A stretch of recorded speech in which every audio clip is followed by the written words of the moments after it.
Before you go to bed, make sure you lock your gate.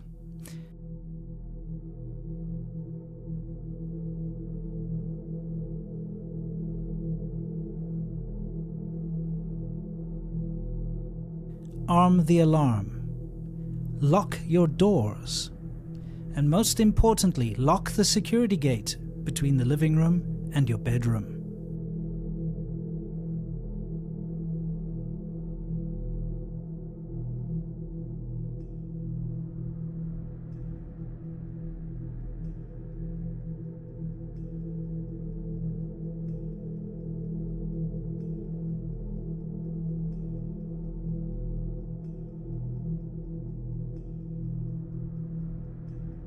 That's what saved the life of this couple who was about to be murdered and horribly tortured and who knows what else in their own beds. This is the reality of South Africa. It's a mess. And you know what? South Africa's in the news because it looks like people are finally taking this very big problem that South Africa faces seriously. And of course, I'm talking about the problem of race-targeted violent attacks and ethnic cleansing. We'll kill 5 white people, we'll kill their children, we'll kill their women, we'll kill anything. But we are starting with this whiteness. We are cutting the throat of whiteness. Shoot to kill. Yamaza. Kill the poor, the farmer. Kill the poor, the farmer. Brr, pa, pa. Brr, pa. Now this is going to be an interesting video to talk about because this is such a landmine of a topic and something that's very divisive. And the best way for me to start to talk about this topic is to show you something.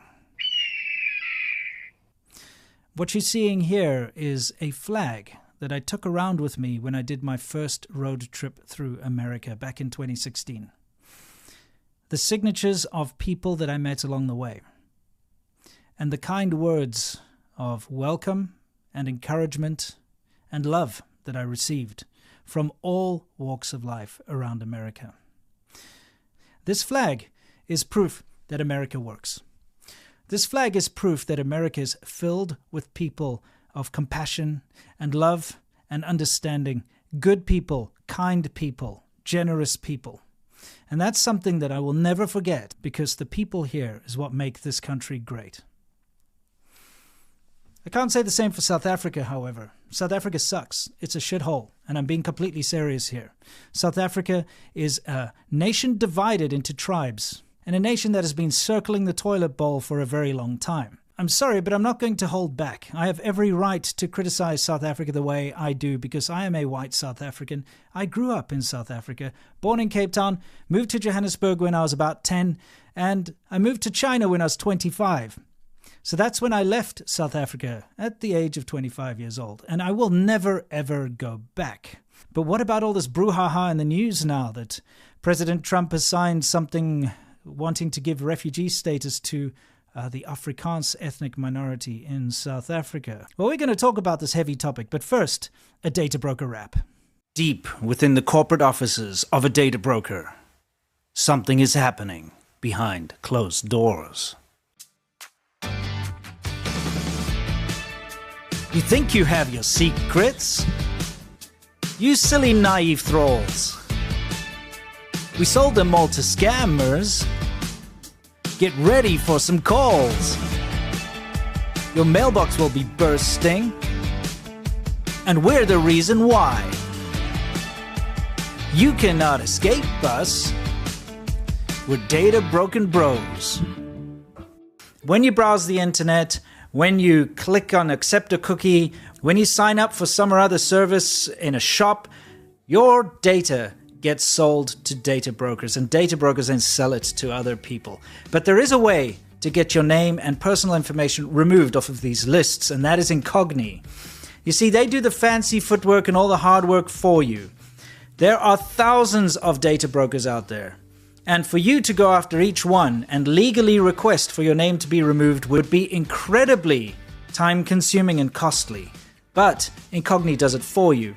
You give them permission, and then they will, on your behalf, send legal letters to all of these different data brokers to get your personal data removed. If you're tired of junk mail and you want to get rid of all these targeted adverts and take your privacy back, go to incogni.com/Winston and use the code Winston to get 60% off. Protect your privacy today. Go to incogni.com/Winston and use the code Winston to take your personal data off the market. And now back to the show.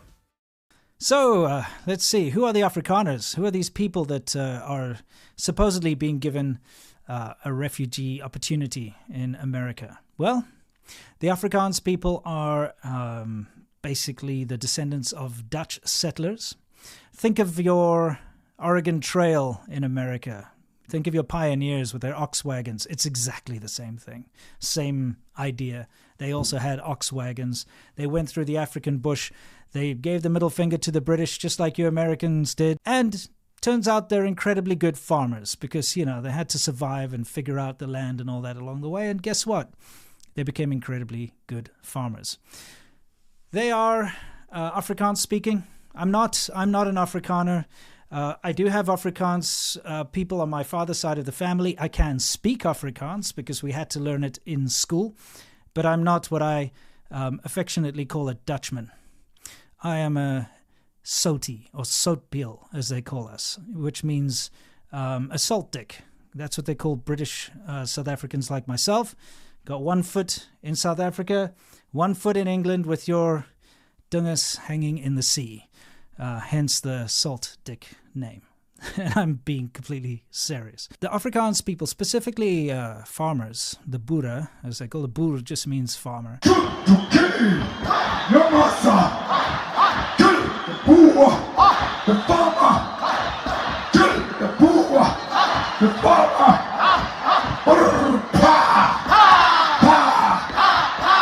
Have been targeted for murder, been targeted for horrendous crimes for decades now. And by every stretch of the definition of genocide, that is what they're going through and have been going through. There are horrendous stories. I'm not going to get into it because if I even try to describe some of the absolutely disgusting things that have been done to these farmers, you know, in front of their families and to their families and so on, this video would get removed from YouTube. I mean, being a white South African growing up in South Africa, I myself was targeted for crime. My family was targeted for crime. We had home invasions. My mother was molested while these guys broke in to try to kidnap her, and they put her in the trunk of a car and all this other stuff. I've made videos about this stuff in the past. You know, I've been shot at. I've been attacked. I've had lots of bad things happen. My sister's been hijacked at gunpoint. You know, like every member of my family, every friend that I have who's white in South Africa, well, I should be fair and say black too, have experienced crime. But there is a big difference because although everybody in South Africa, and I mean everybody, is a target of crime, and I've mentioned this before in my videos, you get something called a tsotsi. And a tsotsi is a criminal, like a disgusting, vicious criminal. They will attack anyone, regardless of their race or background. Doesn't matter what color they are, doesn't matter who they are. They will rob you, rape you, murder you, torture you, no matter what. Okay, but there's one big difference. And the big difference is you do not get politicians going up on stage or in parliament calling for the slaughter of white people, the slitting of their throats, the murdering of their pets, the killing of their children. You don't get that against any other group in South Africa. There's no politician going up there and saying, you know, shoot the Xhosas or the Zulus, or shoot the Indians, or slit the throats of Indianness, or whatever nonsense you can come up with. There is absolutely only one group who is targeted by politicians and who are discriminated against heavily in the media and by the government, and those are white people. I will be happy to mure. That will be nice. An Afrikaner blood. I want the blood of an Afrikaner. Bring the blood of an Afrikaner. I want it. We want JDA. You must speak on. I know it's so difficult to talk about this kind of thing because in the world we live in today, the idea that a white European is first of all a minority, And second of all, an ethnic minority that is targeted based on their race for discrimination and crime and murder and all this it's difficult for people to swallow. One of us to kill how many whites? We kill the children, we kill the women, we kill their dogs, we kill their cats, we kill anything that comes. And the idea that a white European ethnic minority could claim refugee status is just so unpalatable for mainstream media and so unpalatable for most sensibilities around the world that they've been ignored for decades.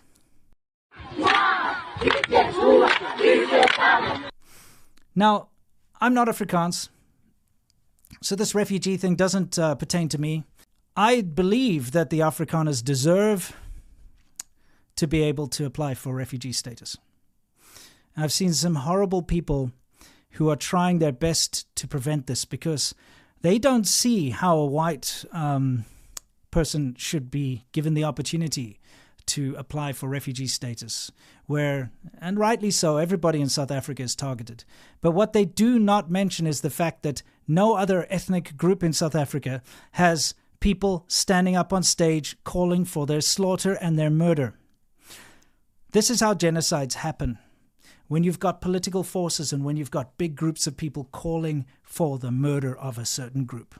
When you've got very powerful and influential politicians making their followers believe that all the problems in the world, all of their problems are due to insert your ethnic group here.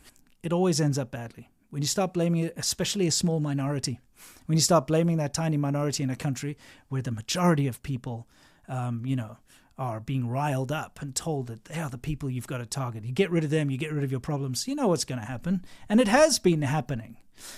You can look up what plaasmoord is all about, the farm murders, and you will see. You will see just how horrific it is. And of course, I've been very disappointed to see the pushback against this thing by the American government. I've seen this pushback where you've got articles that are so written in such poor taste, with such inflammatory language as to try and blame and celebrate the fact that Afrikaners are being attacked or that white South Africans are being targeted for crime. And I have my entire life noticed that there are certain people, and it's not a small minority of people, but there are a lot of people that celebrate these vicious attacks against white South Africans because they believe that they deserve it.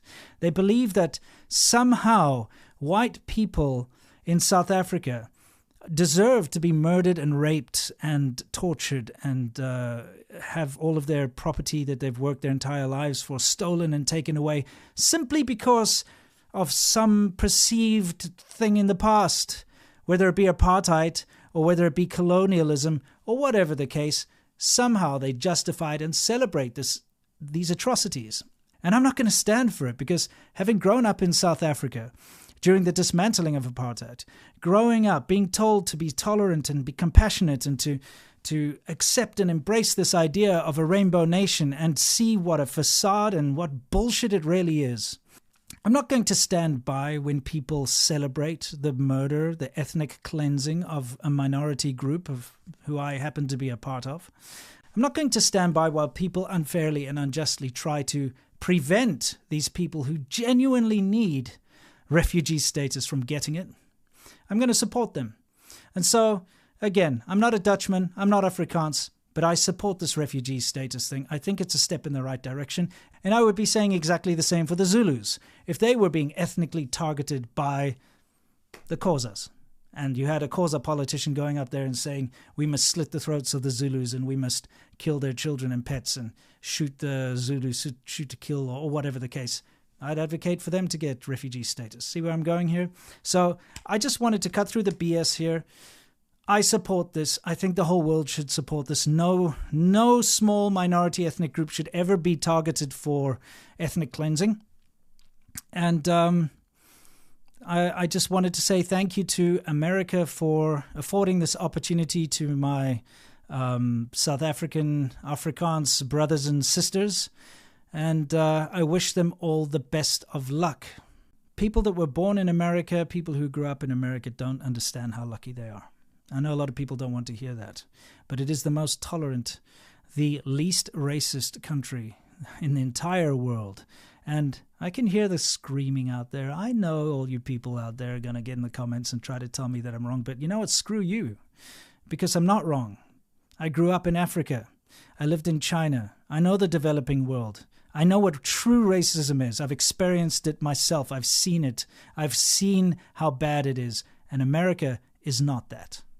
America has its problems, sure, but it's also a fantastic place, and it's the only place where I've been welcomed with open arms by people of all ethnicities and all standings in society.